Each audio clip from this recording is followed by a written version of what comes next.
Welcome to the Her Story Circle podcast, the podcast that brings you the extraordinary tales of everyday women who are changing the world.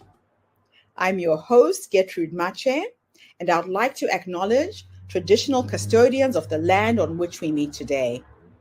I also like to pay my respects to elders, past, present, and emerging. Every week, we dive into the lives, challenges, and triumphs of women from all four corners of the globe. We're here to inspire, enlighten, and connect, sharing stories that uplift and empower. So grab a cup of coffee, settle in, and join us as we explore the incredible journeys of women shaping our future. This is Her Story, where every woman's voice matters. Hello, everybody, and welcome back to the Her Story Circle. This is Gertrude Mache here in beautiful Melbourne, Australia.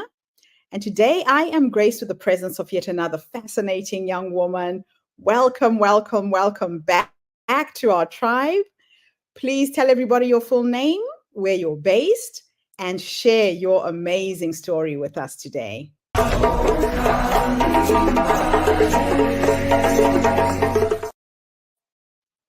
Thank you so much for having me, Gertrude. My name is Brenda Denbesten, and I am dialing in from Melbourne, Australia today. And I'm very excited to be on your podcast talking about my journey to the TEDx Mornington stage.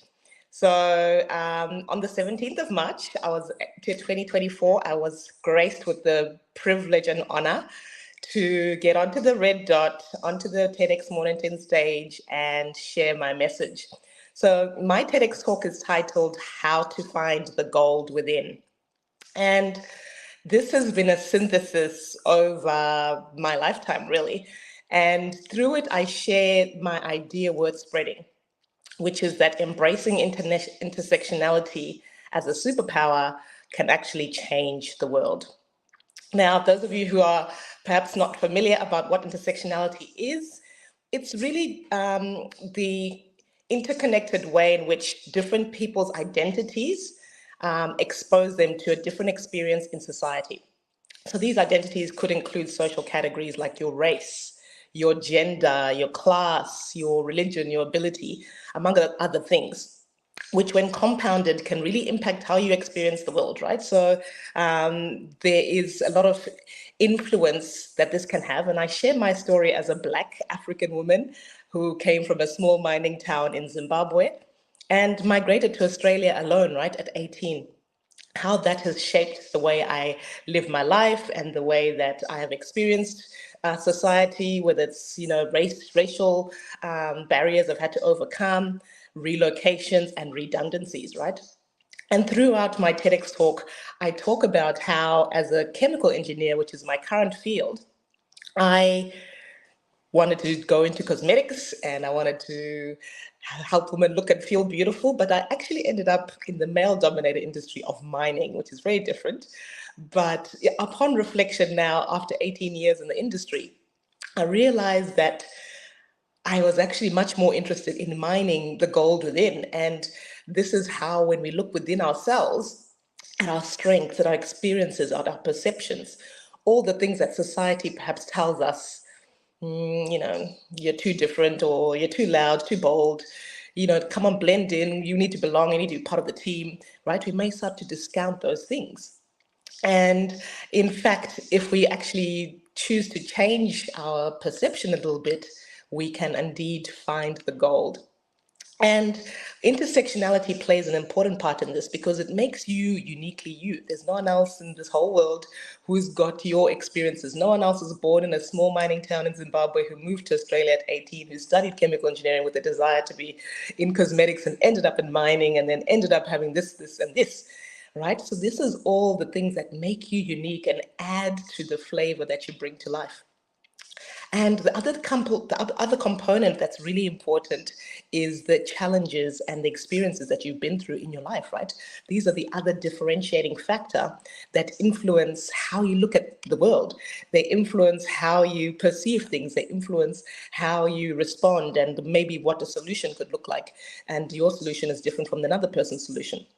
And I share a very personal story in this TEDx talk, and you're going to have to dial on in and look at it. But essentially, I talk about how I spent 6 weeks in a maximum security prison in Australia after being wrongfully accused of collecting some illegal substances, right? And it was really, really a traumatic experience, a very challenging experience, especially being from a Zimbabwean background. This is just not what is done. Explaining that to my parents, navigating the challenges of the law, the legal process, the battle, the funds, and coming out on the other side and really looking at it as a lesson that was worth sharing, a lesson that the past doesn't define us, and instead asking the world to really look at the things they've been through and let it refine them. Don't let the past define you, let it refine you and add to your role in creating positive change in the world. So the feedback that I've received from sharing this message has been profound. People have said they've looked at their intersectionality and thought differently about their experiences.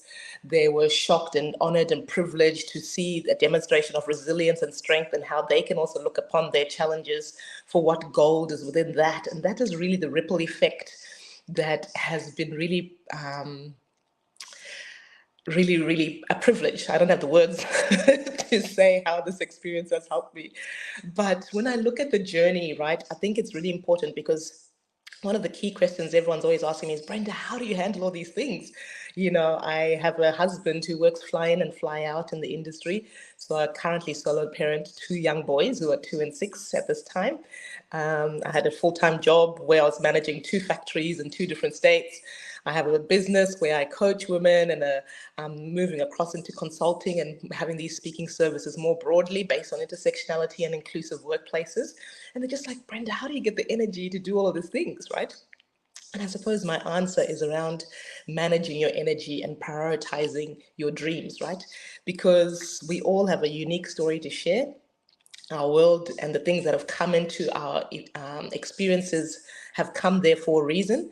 And we need to embrace those reasons and really see them to fruition, see them to the end. And I didn't realize, even as I was pulling this story together, that it was going to result in this. Like, I didn't realize that my desire to be in cosmetics would then prompt me to get into mining, right? The complete opposite. I didn't realize that being born in a small mining town would make me quite open to the mining environment. And then I'll go on to write a book about what the fly in, fly out challenges and the lifestyle looks like for other people who want to come after me and explore opportunities in this sort of industry. So everything was sort of small little pieces of the puzzle, and I was just running through life and experiencing life.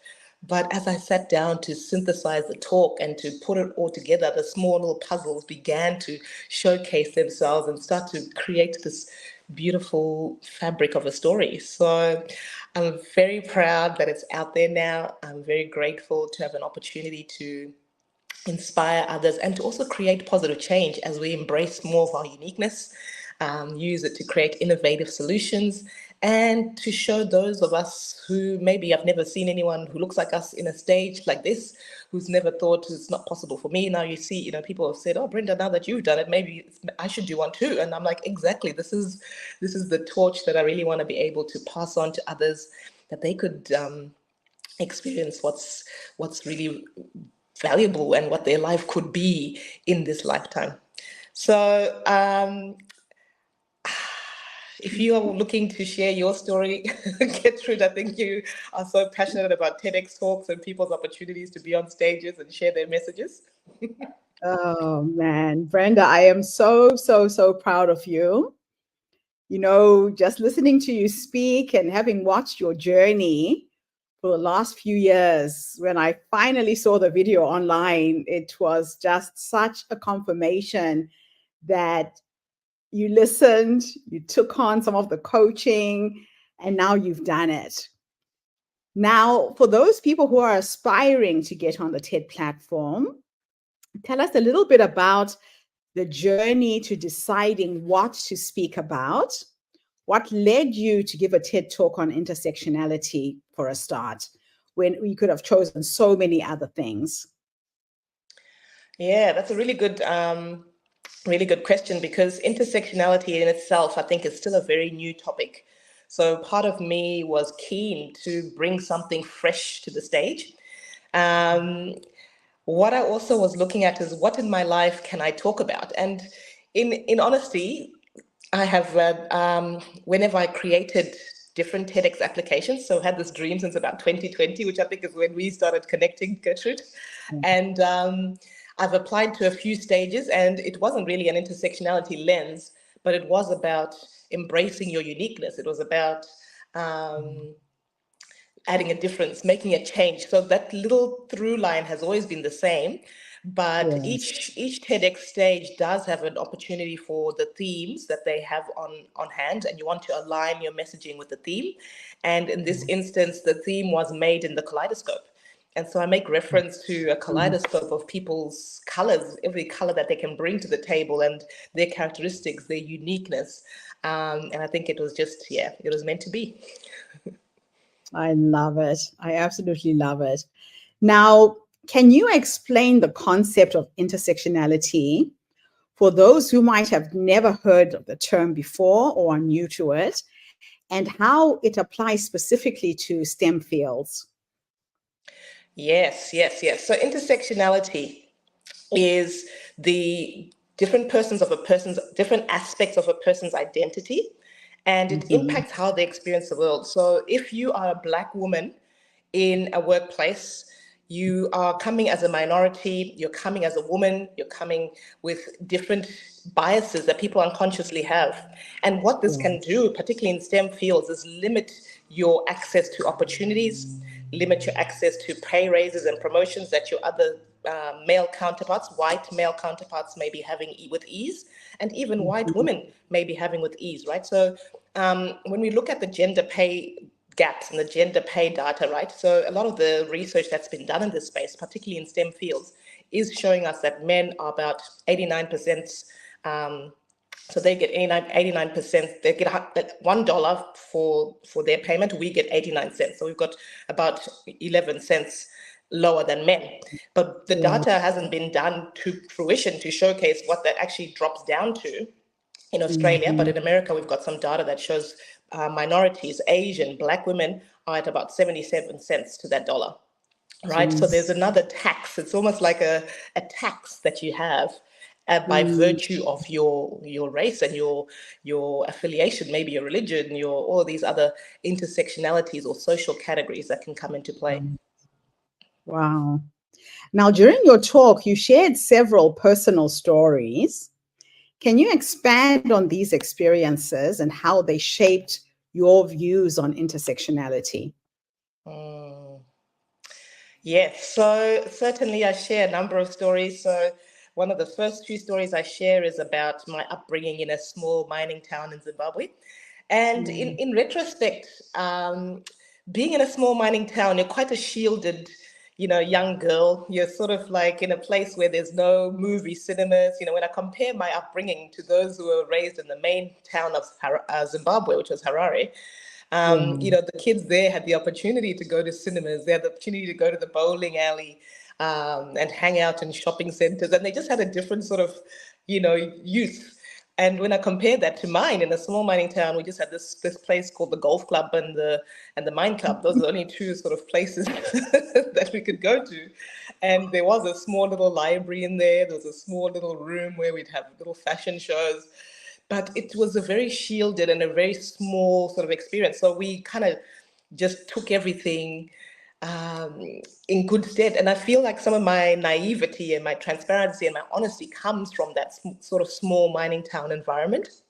And that Right. plays a part in my intersectionality, because I believe I've got a different perspective on what it feels like to move from a small place to a huge place, to be a small fish in a big pond, and Yeah. the interactions and the importance of connection. So that's certainly one of the stories I share. I spoke about going to the rural areas and visiting my grandma. So those of us who are from, typically third world countries where maybe our immediate families aren't living with us, right? So that was my case. My grandparents were living in a rural area. It wasn't too far away from us, maybe about an hour and a half. But yes, very different lifestyle. No power, no electricity, no network, no, no fridges for food, right? So you're really looking to handle things in a very, natural way, getting, firewood from the bushes, getting water from kilometers down the river, right? And that's really gives you an appreciation. It gives you a gratitude. It gives you a level of, resilience, in fact, right? Yeah. So this is Yeah. the gold that you can start to mine within and say, okay, my exposure to these environments allows me to have, to bring something unique to the table. And the thing about these unique skills is then you leverage them in different challenges, in different situations in your life, whether it's your business, your career going forward, or other connections that you foster. I love it. Now, intersectionality can sometimes be a challenging topic to address in the workplace.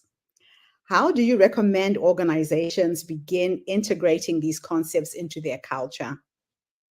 Mm, that's a really great question. It can be a very sensitive topic, but mainly when it's not handled well. So I Mhm. think the first steps that organizations can take is to start to listen, right? Provide safe, psychologically safe places for people to share their stories. And for that feedback, maybe it might need to be anonymously opportune, because there's always a fear, particularly amongst multicultural professionals, that they Mhm. could be at risk of their job being dropped, and they've got flow-on effects. These jobs often not just fund their own direct family, but then flow-on families, we're often sending money back home to parents, Yeah. to cousins, to other side, to other extended families, right? So there's a fear that if I rock the boat, if I push the buttons too much, if I complain too much, then I could lose my Mhm. job, right? So there needs to be a psychologically safe environment supplied for employees to have this space for feedback. Right. There needs to be an opportunity to anonymously showcase what your experiences are, where you are not feeling there is full inclusion, and what can be done Right. differently so that people can understand, because people just don't know what they don't know, right? Yeah. They don't understand. So it's up to us to actually speak up and use our voices to show them what is happening and what the flow and impact is of that, right? So I'm starting to see very encouraging things in the workplaces. I know I've worked at BHP and a few others. They've got rooms now which recognize religions where they need a place for meditation. They need a place for connection. They need a place for their sacred time. And they've got spaces available for that now. Women who That's have just come back from maternity leave, there's places where they can comfortably breastfeed without, without having to be on a toilet seat, which I've got a yeah. few stories about having to do that, right? So there's these sort of things which are the intersectionalities of our identities, where if we have a safe space to speak and to raise and to flag these issues, that's the first place. That's the first thing. And the second thing is to review and assess and actually change policies, environments, whatever that can look like. The space. If there's people in the executive teams, management listening to this and putting in Yes. changes into effect, then people will start to have a major experience of belonging. And 77% of employees who feel a sense of belonging are more likely to have a longer employee journey with that company. They're more productive, and they're happier to be at work. So belonging is a key aspect, and intersectionality is tied to that. So, can you discuss any specific challenges that you faced as a woman in the engineering sector and how intersectionality helped you navigate these challenges? Yes, so I suppose there have been plenty of challenges, which the challenges around picking the challenge. So yes, I think probably quite recently I had some challenges around oh, industrial relations. I was negotiating and going through um, an employee agreement changeover. And I suppose some of the challenges that we faced there was that the union that we were dealing with at the time was quite aggressive in their approach. There was, attempts made to come onto the site where I was working and record me and sort of say, oh, what's going on here? And, it was all across Facebook, and they were really just on a campaign to show that, okay, we're going to get this pay rise and we're not going to stop at anything. So this was quite challenging, as I was in quite a senior position and a senior role at this time. And what I had to do was to just really, again, rely on my resilience, rely on my determination, rely on my ability to adapt in uncertain situations. I spoke about having gone through challenging times and being in a prison, being in places which are not ideal. So really relying on my ability to handle and adapt to tough situations and know, okay, you can still get out of this. I looked for support. So I looked for my external peers and other managers and said, look, I'm going to need you guys to help to assist during this period, this tumultuous period. And so, yes, I think my intersectional background here, the bits that came into play were, determination. I've been through hard things financially in Zimbabwe. There's lots of things I think that Zimbabweans in general can really put to the fore and put to the test and be proud of. And I think these skills came to the fore in this challenge.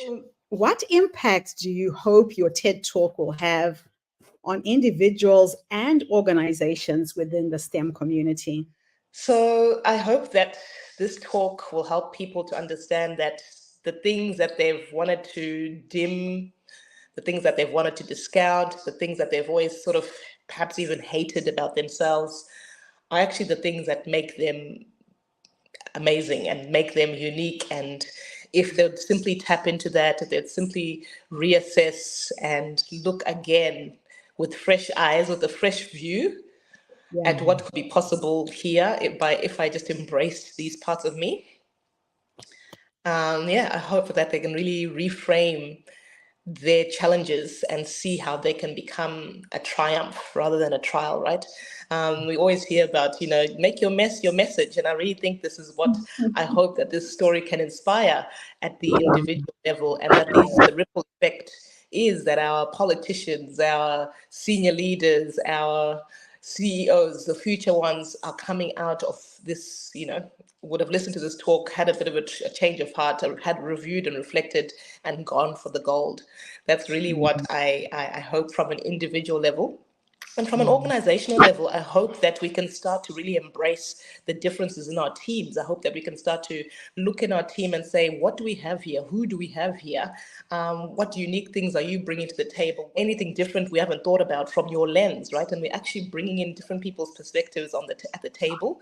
And we're having a much more open space for innovation, for quickness to change, for inclusion, and ultimately belonging, so that we can create a better future. This is very key for the STEM field, Gertrude, because this is where our ideas come from. This is where things come to life and are created in the STEM field. So the power is immense. So what are some of the common misconceptions about intersectionality that you have encountered, and how do you address them in your work as a consultant and as a speaker?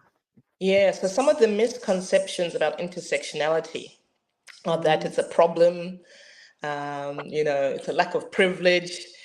It doesn't apply to me. So one of the things I like to sort of debunk is that we all have an intersectionality, right? So even a white male has got intersectionalities. So I like to encourage people to go through some exercises and see, okay, where were you born, right? Where were you raised? Were you in a rural, did you get raised in a rural setting or in a city setting? Did you have siblings or did you have no siblings?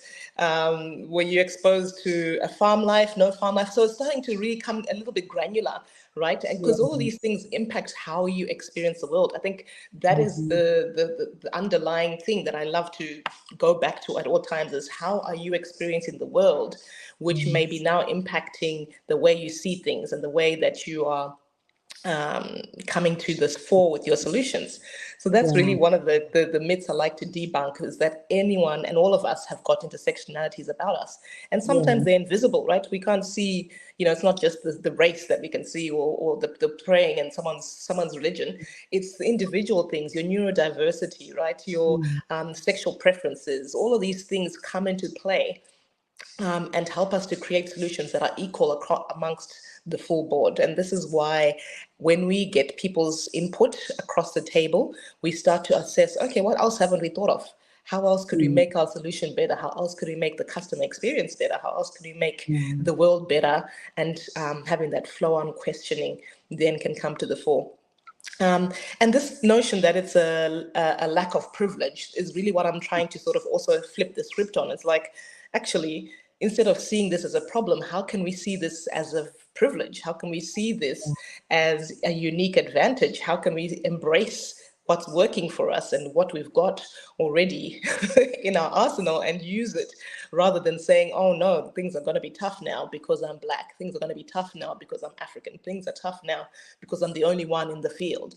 It's tough now. It's like, how can we flip that script and say, wow, I am the only one here who has come from this background. This is exciting. This is an opportunity. So how can allies effectively support underrepresented groups in STEM, considering the principles of intersectionality?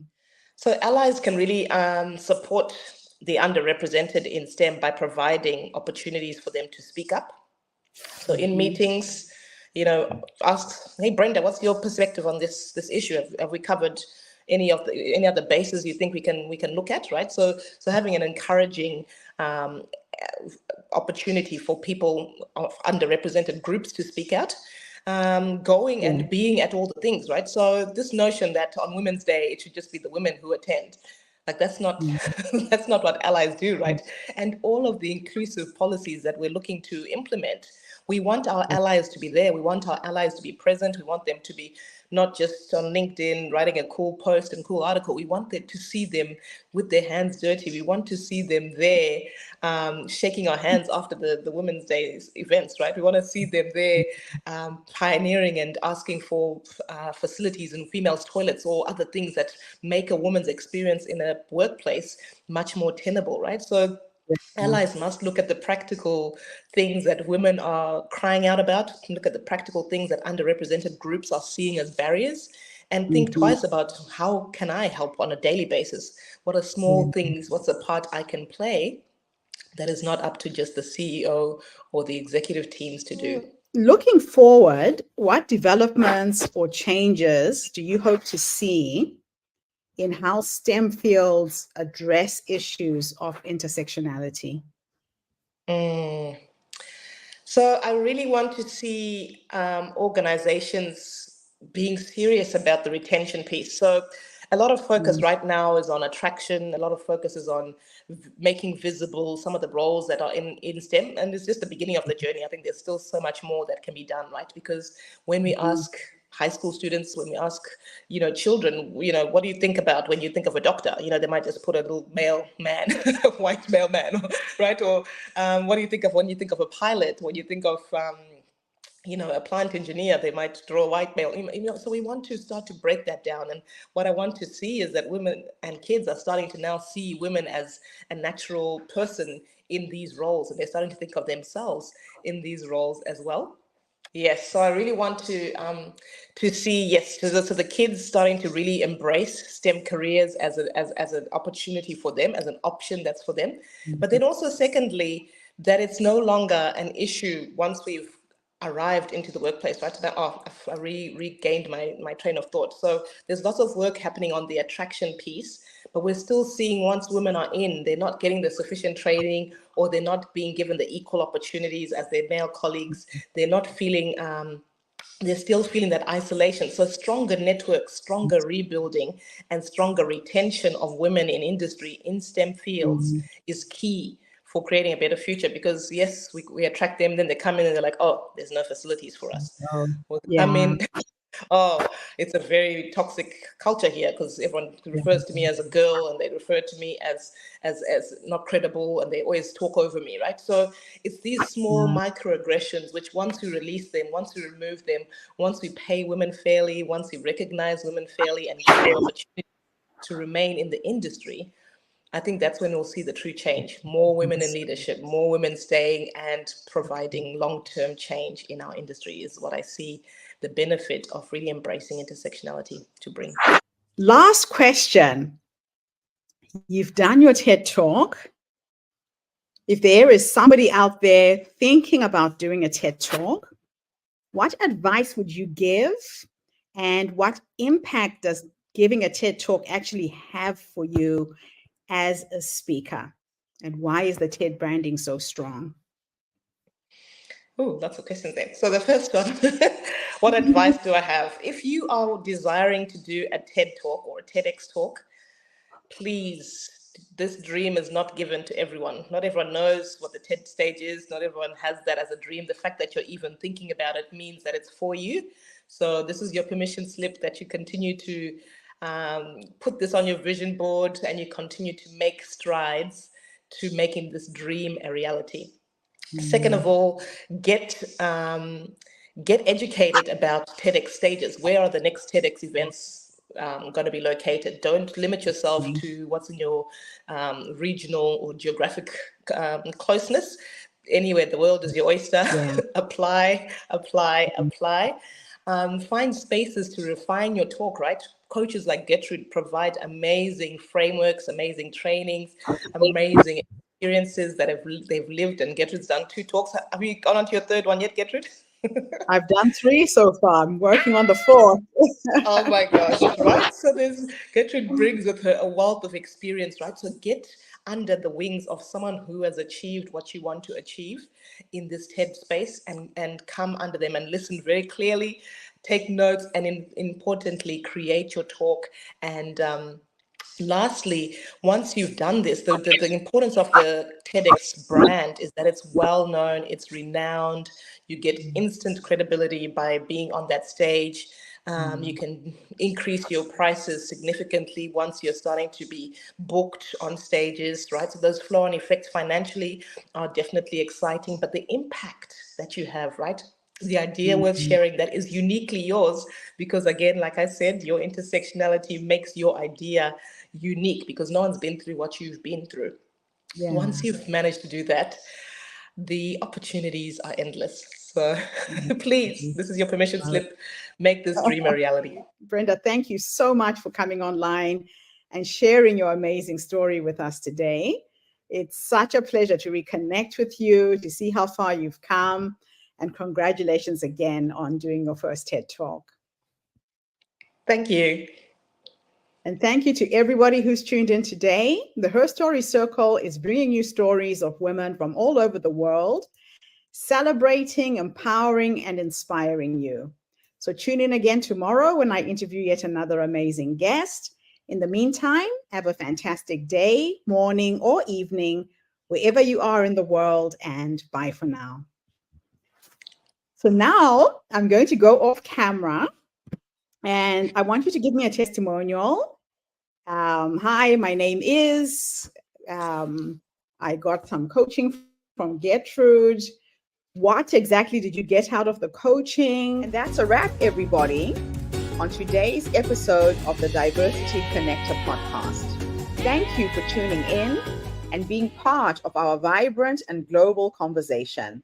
I'm your host, Gertrude Mache, and it's been an honor to share this space with you, where voices from all walks of life come together to weave a tapestry of diverse perspectives. Remember, every story you've heard today is a thread in the larger fabric of our shared humanity. So, as you step back into your world, carry these stories with you and let them inspire you to embrace and celebrate the rich diversity around us. Don't forget to subscribe, rate, and review our podcast to help us share these inspiring stories with more listeners. Do follow us on social media by looking for the Diversity Connector podcast for more updates. Until then, keep connecting, keep listening, and keep celebrating the beauty of diversity. This is the Diversity Connector podcast signing off. Stay curious, stay open, and definitely stay connected.